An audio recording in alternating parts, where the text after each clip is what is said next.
एक बार एक थेरेपिस्ट ने अपने क्लाइंट से एक बहुत सिंपल सा सवाल पूछा, आपके घर में सबसे ज्यादा बिखरी जगह कौन सी है? क्लाइंट थोड़ा रुका, सोचा और फिर बोला, किचन काउंटर। थेरेपिस्ट ने पूछा, वहां क्या रखा है? और क्लाइंट ने जो जवाब दिया वो उसे खुद भी एक्सपेक्ट नहीं था। उसने कहा, जो चीजें मैंने अभी तक डिसाइड नहीं किया कि कहाँ जाएंगी। थेरेपिस्ट ने बस इतना कहा, हाँ बिल्कुल वैसे ही जैसे आपकी जिंदगी में। और उस एक सेंटेंस ने पूरा सेशन शिफ्ट कर दिया, क्योंकि बात किचन काउंटर की कभी थी ही नहीं।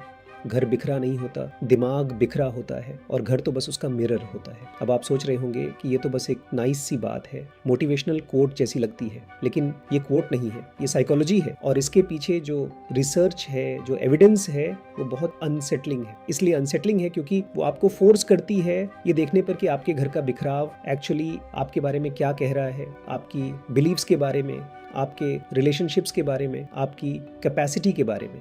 आज हम उस मिरर को ठीक से देखेंगे हर एंगल से, और मैं आपसे प्रॉमिस करता हूं कि जब आप ये वीडियो खत्म करेंगे तो आप अपने घर को और अपने आप को एक बिल्कुल अलग नजर से देखेंगे।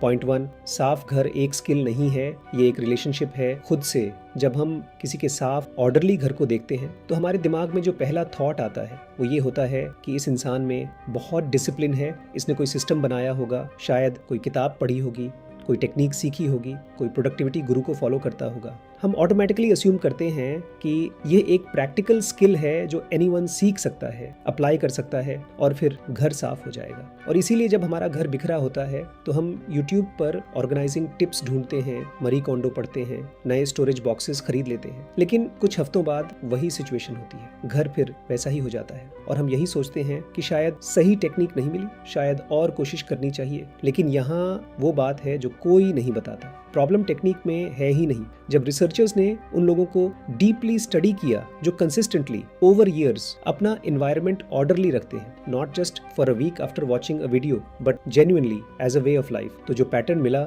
वो बिल्कुल अनएक्सपेक्टेड था। ये ऑर्गेनाइजेशन की स्किल नहीं थी जो इन लोगों को बाकियों से अलग करती थी, ये सेल्फ वर्थ था। डॉक्टर क्रिस्टिन नेफ, जो सेल्फ कंपैशन रिसर्च की पायनियर हैं और जिनका काम दुनिया की टॉप यूनिवर्सिटीज में पढ़ाया जाता है, उन्होंने पाया कि जो लोग जेन्युइनली खुद को केयर और रिस्पेक्ट डिजर्व करने वाला मानते हैं, जो खुद के साथ उसी वार्मथ से ट्रीट करते हैं जैसे वो किसी अच्छे दोस्त को ट्रीट करेंगे, वो ऑटोमेटिकली अपने एनवायरनमेंट का ख्याल रखते हैं। उनके लिए साफ घर रखना कोई बर्डन नहीं है, कोई चोर नहीं है जिसे विल पावर लगाकर करना पड़ता है। ये सेल्फ केयर का एक नेचुरल एक्सटेंशन है, उतना ही नेचुरल जितना खाना खाना या सोना। और जो लोग डीप डाउन, शायद बिना खुद जाने, बिना इसे कभी वर्ड्स में आर्टिकुलेट किए, ये बिलीव करते हैं कि मैं इस केओस के लायक हूँ, मुझसे ढंग का कुछ नहीं होता, मेरी जिंदगी ऐसी ही है तो घर भी ऐसा ही रहेगा, उनके घर में वही केओस दिखती है कंसिस्टेंटली हर बार, चाहे कितनी भी ऑर्गेनाइजिंग टिप्स क्यों ना जान ले। ये कोई जजमेंट नहीं है, ये एक ऑब्जर्वेशन है जो बहुत इंपॉर्टेंट है, क्योंकि इसका मतलब ये है कि जब तक वो अंडरलाइंग बिलीफ नहीं बदलती, कोई भी टेक्निक काम नहीं करेगी। आप टेम्परेरीली बाहर से कुछ बदल सकते हो, लेकिन अंदर से जो नैरेटिव है,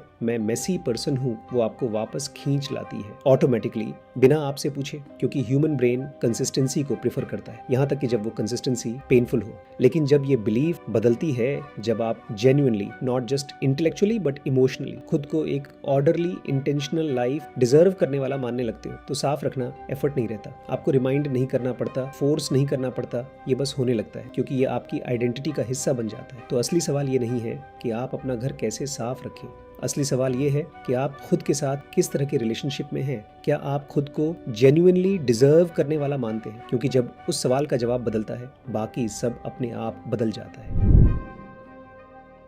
पॉइंट 2, जो लोग साफ घर रखते हैं वो डिफरेंटली सुनते हैं, और ये सबसे अंडररेटेड कनेक्शन है। ये कनेक्शन पहली बार सुनने में जेन्युइनली अजीब लगेगा, और मैं समझता हूँ वो रिएक्शन। क्लीनिंग का लिसनिंग से क्या लेना देना, ये दो कंप्लीटली अलग चीजें लगती हैं। लेकिन रुकिए, क्योंकि ये शायद इस पूरी वीडियो की सबसे इंपॉर्टेंट इंसाइट है, और जब आप इसे पूरी तरह समझ लेंगे तो बहुत सी चीजें एक साथ क्लिक करेंगी आपके रिलेशनशिप्स में, आपकी कॉन्वर्जेशंस में, उन मोमेंट्स में जब आपको लगा कि आप सुन रहे थे लेकिन एक्चुअली नहीं थे।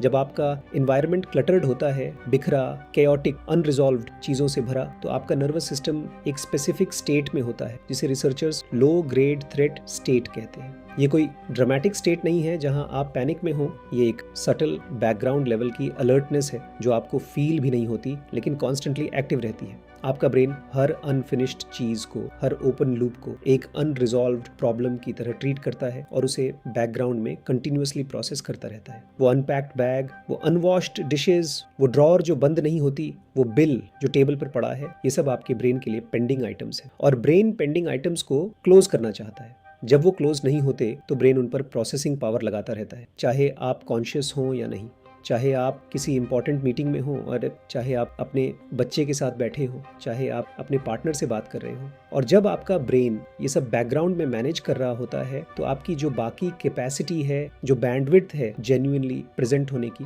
जेन्युइनली सुनने की, वो ड्रामेटिकली कम हो जाती है। ये एग्जैक्टली वैसा है जैसे आपके फ़ोन पर बहुत सारे ऐप्स बैकग्राउंड में रन कर रहे हो। फ़ोन टेक्निकली काम कर रहा होता है लेकिन स्लो होता है, लैगी होता है, और जब आपको उस मोमेंट में उसकी सबसे ज़्यादा ज़रूरत हो तो वो फ्रीज कर जाता है। जब आप किसी से बात कर रहे होते हो और आपका ब्रेन ऑलरेडी इतने ओपन लूप्स मैनेज कर रहा होता है तो आप टेक्निकली वहाँ मौजूद होते हो, टेक्निकली सुन रहे होते हो, लेकिन जेन्युइनली नहीं। आप वेट कर रहे होते हो अपनी बारी के लिए, आप अपना रिस्पॉन्स प्लान कर रहे होते हो जब वो अभी भी बोल रहे होते हैं। आप ऑटोमेटिकली जज कर रहे होते हो कि उनकी बात सही है या गलत। आप मेंटली उन्हें फिक्स करने की कोशिश कर रहे होते हो। आप उनके वर्ड्स सुन रहे होते हो, लेकिन उनके पीछे जो है, जो वो एक्चुअली फील कर रहे हैं, जो वो एक्चुअली कहना चाहते हैं, जो वो शायद खुद से भी क्लियरली नहीं समझते, वो पूरी तरह मिस हो जाता है। और ये सिर्फ एक कॉन्वर्सेशन की बात नहीं है, ये बात है उन सब रिलेशनशिप्स की जो इसी वजह से धीरे धीरे हॉलो हो जाती हैं, जहाँ दोनों टेक्निकली साथ होते हैं लेकिन जेन्युइनली प्रेजेंट कोई नहीं होता। और जो लोग कंसिस्टेंटली ऑर्डरली एनवायरनमेंट में रहते हैं, उनका नर्वस सिस्टम एक फंडामेंटली डिफरेंट स्टेट में होता है। उनके पास मेंटल बैंडविड्थ होती है, एक्चुअल रियल बैंडविड्थ, जो उन्हें जेन्युइनली प्रेजेंट रहने देती है। वो रुक सकते हैं, वो साइलेंस को होल्ड कर सकते हैं बिना अनकंफर्टेबल हुए। वो किसी की बात सुन सकते हैं बिना इमीडिएटली उसे सॉल्व करने की कोशिश किए। वो उस इंसान के साथ उस मोमेंट में रह सकते हैं फुली, जो कि आज की दुनिया में एक इनक्रेडिबली रेयर गिफ्ट है। इतनी रेयर कि जब भी कोई इसे फील करता है वो उस इंसान को कभी भूलता नहीं।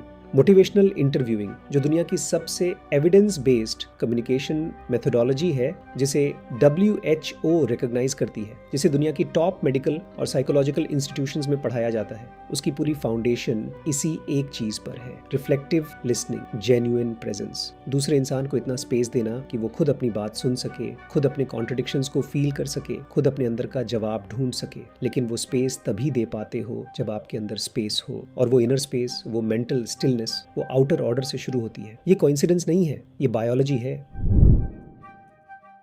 पॉइंट 3, हर बिखरी चीज एक ब्रोकन प्रॉमिस है। खुद से साइकोलॉजी में एक कॉन्सेप्ट है जिसे ज़ाइगार्निक इफेक्ट कहते हैं, और ये कॉन्सेप्ट उतना टेक्निकल नहीं है जितना नाम से लगता है। ब्लूमा ज़ाइगार्निक एक सोवियत साइकोलॉजिस्ट थी जिन्होंने ये डिस्कवरी एक बहुत ऑर्डिनरी जगह पर की। एक रेस्टोरेंट में एक नॉर्मल शाम को उन्होंने नोटिस किया कि वेटर्स उन ऑर्डर्स को परफेक्टली याद रखते थे जो अभी सर्व नहीं हुई थी, हर डिटेल के साथ, हर आइटम के साथ। लेकिन जैसे ही ऑर्डर सर्व हो जाती, मेमोरी ऑलमोस्ट इमीडिएटली क्लियर हो जाती।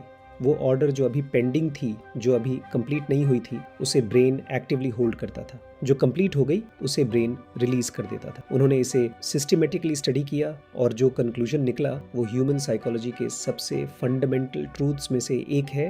ह्यूमन ब्रेन इनकम्प्लीट टास्क्स को लूप में रखता है, बैकग्राउंड में कंटिन्यूअसली, तब तक जब तक वो कंप्लीट ना हो जाए। अब अपने घर के बारे में सोचिए ऑनेस्टली, उस ऑनेस्टी के साथ जो थोड़ी अनकंफर्टेबल हो सकती है। वो बैग जो 3 दिन से कोने में रखा है और अनपैक नहीं हुआ, वो कपड़ों की पाइल जो चेयर पर है पिछले हफ्ते से, और रोज आप उसे देखते हो और सोचते हो कल रख दूंगा, और फिर कल वही होता है। वो ड्रॉर जो बंद नहीं होती क्योंकि उसमें कुछ ऐसे ठूंसा हुआ है जिसे प्रॉपरली रखना था।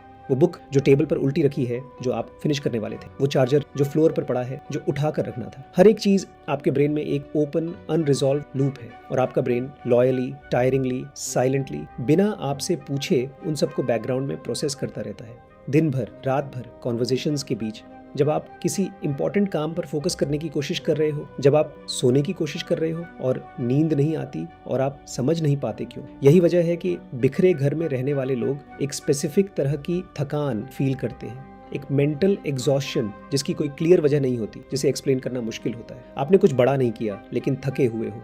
आपने कोई हार्ड फिजिकल वर्क नहीं की लेकिन एनर्जी नहीं है। इसकी वजह यह है कि आपका ब्रेन ऑलरेडी बहुत काम कर रहा था, बस वो काम विजिबल नहीं था। लेकिन यहाँ जो सबसे डीपर ट्रूथ है वो ये है, और इसे ध्यान से सुनिए क्योंकि ये सिर्फ एनर्जी की बात नहीं है। ये एक ऑनगोइंग कॉन्वर्जेशन है जो आप खुद से कर रहे हो, हर दिन, हर उस मोमेंट में जब आप किसी बिखरी चीज को देखते हो और कुछ नहीं करते। हर बार जब आप उस बैग को देखते हो और आगे निकल जाते हो, आप अपने अनकॉन्शियस माइंड को एक स्पेसिफिक मैसेज दे रहे हो। मैंने कहा था कल करूंगा, मैंने नहीं किया। हर बार जब आप उस पाइल को देखते हो और सोचते हो बाद में, मैंने कहा था रख दूंगा, नहीं रखा। ये छोटी छोटी ब्रोकन प्रोमिसेस है खुद से, और ये अक्यूमुलेट होती है। एक दिन नहीं, एक हफ्ते नहीं, ओवर मंथ्स और ईयर्स, क्वाइटली, साइलेंटली, बिना किसी ड्रामेटिक मोमेंट के। और एक पॉइंट पर ये इंडिविजुअली छोटी छोटी मोमेंट्स एक डीप इनग्रेन्ड बिलीफ बन जाती है, जो आपको खुद भी कॉन्शियसली पता नहीं होती। मैं फॉलो थ्रू नहीं कर सकता, मैं जो कहता हूँ वो नहीं करता, मुझ पर भरोसा नहीं किया जा सकता, खुद पर भी नहीं। और यही बिलीफ, ये quietly formed unconsciously held belief फिर आपकी बड़ी लाइफ डिसीजंस में शो होती है।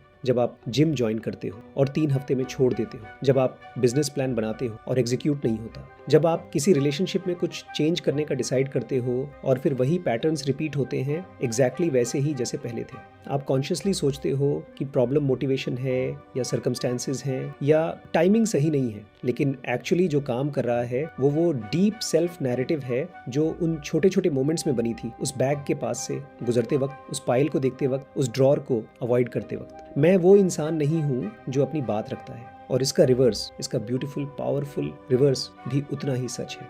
जो लोग साफ घर रखते हैं वो रोज हर छोटे मोमेंट में अपने अनकॉन्शियस माइंड को एक कंप्लीटली डिफरेंट मैसेज दे रहे होते हैं। मैंने कहा था रखूंगा, रख दिया। मैंने कहा था करूंगा, कर दिया। हर बार छोटी चीज में भी। और ये छोटी छोटी केप्ट प्रॉमिसेस खुद से एक बिलीफ बनाती हैं जो उतनी ही पावरफुल है, उतनी ही डीपली इनग्रेन्ड। मैं वो इंसान हूँ जो अपनी बात रखता है। यही सेल्फ ट्रस्ट की फाउंडेशन है। और सेल्फ ट्रस्ट के बिना कोई भी रियल चेंज अपने अंदर और दूसरों के अंदर सस्टेनेबल नहीं होती, कभी नहीं। चाहे आप कितनी भी टेक्निक्स जान लें, कितने भी कोर्सेज कर लें, कितनी भी बुक्स पढ़ लें।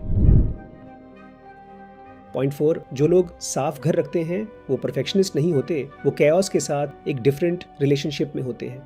यहाँ एक बहुत कॉमन और बहुत हार्मफुल मिसकंसेप्शन है जिसे तोड़ना जरूरी है, क्योंकि ये मिसकंसेप्शन ही वो चीज है जो लोगों को शुरू करने से रोकती है, जो उन्हें ये फील कराती है कि ये मेरे लिए पॉसिबल नहीं है, जो उन्हें ये बिलीव कराती है कि जो लोग साफ घर रखते हैं वो किसी और कैटेगरी के लोग हैं, ज्यादा डिसिप्लिन्ड, ज्यादा ऑर्गेनाइज्ड, ज्यादा फॉर्चुनेट। जब आप किसी के साफ ऑर्डरली घर को देखते हो तो एक पिक्चर ऑटोमेटिकली बन जाती है कि ये इंसान परफेक्ट है, इसके घर में कभी मेस नहीं होती, इसकी लाइफ परफेक्टली कंट्रोल्ड है, इस पर कभी कोई प्रेशर नहीं आता, ये कभी थकता नहीं, इसके बच्चे परफेक्टली बिहेव करते हैं। ये पिक्चर बहुत अपीलिंग लगती है और सिमिल्टेनियसली बहुत अनरीचेबल भी। और यही अनरीचेबिलिटी आपको ये कंक्लूड करने पर पुश करती है कि ये मेरे लिए नहीं है, मेरी लाइफ इतनी सिंपल नहीं है, मेरे बच्चे हैं, मेरा काम ऐसा है, मैं इतना कर नहीं सकता। लेकिन ये पिक्चर कंप्लीटली गलत है, फंडामेंटली गलत है।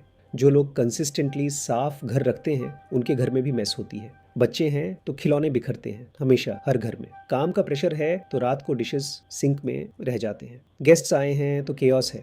कोई बीमार पड़ा है तो 3 दिन घर को अटेंशन नहीं मिला। लाइफ होती है और लाइफ जेन्युइनली, अनअवॉइडेबली, ब्यूटीफुली मेसी होती है सबकी, बिना एक्सेप्शन के, चाहे घर कितना भी ऑर्गेनाइज्ड हो। फर्क ये नहीं है कि उनके घर में केओस नहीं आती, फर्क ये है कि जब केओस आती है और वो आती है हर घर में, हर इंसान की जिंदगी में, तो वो उसे एक फेलियर की तरह नहीं देखते। वो उस मोमेंट में, उस स्पाइरल में नहीं जाते जो कहती है मैं बहुत बुरा हूँ, मुझसे कुछ नहीं होता, हमेशा ऐसा ही होता है, पता नहीं मैं कभी सुधरूंगा या नहीं, बाकी सब कितने अच्छे हैं और मैं कितना बुरा। वो उसे एक सिंपल सिग्नल की तरह देखते हैं, कुछ है जिसे अटेंशन चाहिए, और फिर वो अटेंड करते हैं calmly, without drama, without self judgment, without making it a bigger deal than it is. ये डिस्टिंक्शन सुनने में बहुत सिंपल लगती है, लेकिन इसके इम्प्लीकेशंस इतने डीप हैं कि जब आप इसे समझते हो तो आपको एहसास होता है कि ये सिर्फ घर की बात नहीं है, ये लाइफ हैंडल करने का एक फंडामेंटल अप्रोच है। एक ग्रेट पेरेंट बनने के लिए आपको परफेक्ट बच्चा नहीं चाहिए, आपको ये स्किल चाहिए कि जब बच्चा टैंट्रम करे, जब वो गलती करे, जब सिचुएशन मेसी हो, तो आप उस स्पाइरल में न जाएं, आप ऑब्जर्व करें, आप काल्मली अटेंड करें, आप उस मोमेंट में प्रेजेंट रहें। एक इफेक्टिव लीडर बनने के लिए आपको परफेक्ट टीम नहीं चाहिए, आपको ये स्किल चाहिए कि जब कॉन्फ्लिक्ट हो, जब कोई फेल करे, जब प्लान काम ना करे, तो आप डिफेंसिव ना हो, आप ब्लेम ना करें, आप उस सिचुएशन को एक सिग्नल की तरह देखें और उसे अटेंड करें। एक गुड पार्टनर बनने के लिए आपको परफेक्ट रिलेशनशिप नहीं चाहिए, आपको यह स्किल चाहिए कि जब कोई अपनी वल्नरेबिलिटी शेयर करे, जब कोई स्ट्रगल में हो, तो आप इमीडिएटली फिक्स करने न दौड़े, आप जज न करें, आप सिंपली प्रेजेंट रहें उस मोमेंट में उस इंसान के साथ। मोटिवेशनल इंटरव्यूइंग में इस स्किल को एक स्पेसिफिक नेम है जिसे रोलिंग विथ रेजिस्टेंस कहते हैं। जब कोई इंसान रेजिस्ट करे, जब सिचुएशन मेसी हो, जब कोई क्लैरिटी ना हो, जब कुछ एक्सपेक्टेड वे में ना हो, तो पुश मत करो, जज मत करो, ड्रामा मत बनाओ, उसके साथ मूव करो, उसे स्पेस दो, उसे अटेंड करो। और जो लोग साफ घर रखते हैं वो एक्चुअली अपनी डेली लाइफ में ये प्रैक्टिस कर रहे होते हैं, रोज हर उस मोमेंट में जब घर में कुछ बिखरता है, और वो बिना स्पाइरल के उसे सिंपली अटेंड करते हैं। यही प्रैक्टिस, ये डेली अनग्लैमरस अननोटिस्ड प्रैक्टिस उन्हें बेटर इक्विप्ड बनाती है किसी भी ह्यूमन सिचुएशन को, किसी भी रिलेशनशिप को, किसी भी डिफिकल्ट मोमेंट को ग्रेसफुली हैंडल करने के लिए। पॉइंट 5, आपका एनवायरनमेंट एक साइलेंट इंटरवेंशन है। घर में भी, हर कॉन्वर्जेशन में भी साइकाइट्री और बिहेवियरल साइंस में एक फील्ड है जिसे एनवायरमेंटल डिजाइन कहते हैं, और इसकी कोर इनसाइट ये है कि आपका एनवायरनमेंट आपके बिहेवियर को, आपकी चॉइसेस को, आपकी एनर्जी को, आपके सेल्फ परसेप्शन को उससे कहीं ज्यादा शेप करता है जितना आप कॉन्शियसली रियलाइज करते हो। ये एक अनकंफर्टेबल ट्रूथ है क्योंकि हम सब ये बिलीव करना पसंद करते हैं कि हम रैशनल बीइंग्स हैं जो कॉन्शियस चॉइसेस लेते हैं, जो अपनी फ्री विल से डिसाइड करते हैं कि क्या करना है और क्या नहीं। लेकिन रिसर्च बार बार स्टडी के बाद स्टडी में ये दिखाता है कि हमारी ज्यादातर चॉइसेस कैसे फील करते हैं, क्या खाते हैं, कैसे रिएक्ट करते हैं, दिन में कितनी एनर्जी होती है, किसी सिचुएशन में कैसे रिस्पॉन्ड करते हैं, हमारे एनवायरनमेंट से डीपली फंडामेंटली इन्फ्लुएंस्ड होती है, बिना हमें पता चले, बिना हमारी परमिशन के। आपके घर में जो रखा है, जो दिखता है, जो ऑर्डर में है या नहीं है, वो कॉन्स्टेंटली आपको साइलेंट क्यूज दे रहा है। हर मोमेंट जब आप उस स्पेस में होते हो जो आपकी चॉइसेस को इन्फ्लुएंस करते हैं, आपकी एनर्जी को शेप करते हैं, आपके सेल्फ परसेप्शन को डिफाइन करते हैं, बिना एक भी वर्ड बोले। जब आप एक ऑर्डरली इंटेंशनल स्पेस में वेकअप करते हो तो आपका ब्रेन एक सर्टेन मैसेज रिसीव करता है, ये इंसान इंटेंशनल है, ये इंसान केपेबल है, ये इंसान अपनी लाइफ को शेप करता है, और आप अनकॉन्शियसली उस मैसेज के कंसिस्टेंट चॉइसेस लेने लगते हो। हेल्थियर ब्रेकफास्ट चूज करते हो, इंपॉर्टेंट काम पहले करते हो, कॉन्वर्सेशंस में ज्यादा प्रेजेंट रहते हो। और जब आप केओस में वेकअप करते हो तो मैसेज अलग है, यहाँ कुछ ठीक नहीं है, यहाँ कुछ इनकम्प्लीट है, यहाँ कुछ अटेंशन मांग रहा है, और आप उसी अंडरलाइंग अनईज के साथ दिन शुरू करते हो जो हर सब्सिक्वेंट चॉइस को, हर सब्सिक्वेंट इंटरेक्शन को सटली इन्फ्लुएंस करती है उस पूरे दिन। ये भाग्य नहीं है, ये न्यूरोसाइंस है। लेकिन यहाँ जो सबसे पावरफुल इंसाइट है जो इस पूरी वीडियो को एक सर्कल में क्लोज करती है, वो ये है, यही प्रिंसिपल, ये एनवायरमेंटल डिजाइन का प्रिंसिपल सिर्फ आपके घर पर अप्लाई नहीं होता, ये हर उस कॉन्वर्जेशन पे अप्लाई होता है जो आप किसी के साथ करते हो, हर दिन, हर उस मोमेंट में जब आप किसी इंसान के सामने होते हो, जब आप किसी से बात कर रहे हो, अपने बच्चे से, अपने पार्टनर से, अपने टीम से, किसी भी इंसान से जो आपकी जिंदगी में इंपॉर्टेंट है। आप उनके लिए एक एनवायरनमेंट क्रिएट कर रहे हो, एक कॉन्वर्जेशनल एनवायरनमेंट, और वो एनवायरनमेंट एग्जैक्टली आपके घर की तरह या तो उस इंसान को खुलने देता है, सेफ फील कराता है, उन्हें जेन्युइनली प्रेजेंट होने की परमिशन देता है, या बंद कर देता है, डिफेंसिव बना देता है, उन्हें विथड्रॉ करा देता है। जब आप जज करते हो, चाहे वर्ड से हो या एक्सप्रेशन से, आप एक अनसेफ एनवायरनमेंट बनाते हो और दूसरा इंसान क्लोज हो जाता है। जब आप लेक्चर देते हो, जब आप अनसोलिसिटेड एडवाइस देते हो, जब आप किसी की बात को डिसमिस करते हो, जब आप इमीडिएटली फिक्स मोड में चले जाते हो, आप एक केओटिक क्लटर्ड कॉन्वर्सेशनल एनवायरनमेंट बनाते हो जहां दूसरा इंसान एग्जैक्टली वैसे ही फील करता है जैसे कोई बिखरे कमरे में फील करता है, overwhelmed, closed, ready to escape. लेकिन जब आप जेन्युइनली सुनते हो, जब आप उनकी बात को रिफ्लेक्ट करते हो, जब आप स्पेस देते हो, जब आप उस इंसान को ये फील कराते हो कि यहाँ जज नहीं होना है, यहाँ सेफ है, यहाँ आप जो भी हो वो ओके है, आप एक ऑर्डरली इंटेंशनल कॉन्वर्सेशनल एनवायरनमेंट बनाते हो और दूसरा इंसान उस एनवायरनमेंट में खुलता है अपने आप, अपनी रफ्तार से, बिना फोर्स किए, बिना पुश किए। और जब दूसरा इंसान जेन्युइनली खुलता है तभी रियल चेंज पॉसिबल होती है, तभी रियल कनेक्शन पॉसिबल होता है, तभी वो कॉन्वर्सेशंस होती हैं जो एक्चुअली कुछ बदलती हैं। Not because you pushed them, not because you gave them the right advice, not because you told them what to do, but because you created a space where they could find their own reasons, their own motivation, their own answers. यही motivational interviewing है at its deepest, most fundamental core. ये techniques का collection नहीं है, ये कोई script नहीं है जो याद करनी है, ये एक conversational environment बनाने की science और art है, जहाँ दूसरा इंसान खुद motivate होता है चेंज के लिए, ग्रोथ के लिए, अपनी लाइफ को बेटर बनाने के लिए, अपनी रफ्तार से, अपने रीजन से। और जो लोग साफ घर रखते हैं वो अनकॉन्शियसली ये पहले से जानते हैं, शायद बिना इसे कभी इन वर्ड्स में सोचे, शायद बिना कभी इसे आर्टिकुलेट किए, कि एनवायरनमेंट मैटर्स, कि ऑर्डर मैटर्स, कि इंटेंशन मैटर्स, कि जो स्पेस आप क्रिएट करते हो घर में भी, कन्वर्सेशन में भी, वो उस स्पेस में रहने वाले इंसान को शेप करता है, खुद को भी, दूसरों को भी। आप यहाँ तक आए और मुझे जेन्युइनली ये कहना है कि यह एक चॉइस थी जो आपने की। आपने ये वीडियो इसलिए नहीं देखी कि बस टाइम पास करना था। आप उन लोगों में से हैं जो सरफेस से डीपर जाना चाहते हैं, जो सिर्फ ये नहीं जानना चाहते कि क्या करें, बल्कि ये समझना चाहते हैं कि क्यों हम वो नहीं कर पाते जो हम करना चाहते हैं, क्यों हमारे रिलेशनशिप्स में वही पैटर्न्स रिपीट होते हैं, क्यों हम जानते हुए भी वही गलतियां करते हैं जिनके बारे में हम जानते हैं कि गलत है। आज जो हमने डिस्कस किया, सेल्फ वर्थ का एनवायरनमेंट से कनेक्शन, लिसनिंग की कैपेसिटी का इनर ऑर्डर से कनेक्शन, सेल्फ ट्रस्ट का डेली फॉलो थ्रू से कनेक्शन, केओस को ग्रेसफुली हैंडल करने की स्किल और कॉन्वर्सेशंस को एक इंटेंशनल स्पेस की तरह डिजाइन करने की पॉसिबिलिटी, ये सब साइकोलॉजी की सरफेस नहीं है, ये साइकोलॉजी की डेप्थ है। और इसी डेप्थ पे काम करती है मोटिवेशनल इंटरव्यूइंग। MI एक थेरेपी टेक्निक नहीं है, ये कोई टूल नहीं है जो आप किसी पर यूज करते हो, ये एक कंप्लीट फ्रेमवर्क है अपने आप को और दूसरों को जेन्युइनली समझने का, चेंज को इनवाइट करने का, बिना पुश किए, बिना जज किए, बिना लेक्चर दिए, बिना उस इंसान को ये फील कराए कि उन पर कुछ थोपा जा रहा है। जो लोग MI सीखते हैं वो बेटर पेरेंट्स बनते हैं, बेटर पार्टनर्स बनते हैं, बेटर लीडर्स बनते हैं, बेटर इंसान बनते हैं, क्योंकि वो सीखते हैं कि सस्टेन टॉक क्या होती है और चेंज टॉक क्या, कि किसी की रेजिस्टेंस के पीछे क्या होता है, कि एक कॉन्वर्जेशन को इस तरह से होल्ड करो कि दूसरा इंसान खुद अपना जवाब ढूंढ ले। ये skill genuine, evidence based, life changing मेरे MI कोर्स में है। डिस्क्रिप्शन में लिंक है उन लोगों के लिए जो जेन्युइनली रेडी हैं, जो सिर्फ जानना नहीं चाहते बल्कि एक्चुअली अपनी और दूसरों की जिंदगी में कुछ बदलना चाहते हैं। इस चैनल पर आते रहिए, हर हफ्ते ऐसी ही साइकोलॉजी, ऐसी ही डेप्थ, ऐसी ही कॉन्वर्सेशंस। मिलते हैं अगली वीडियो में।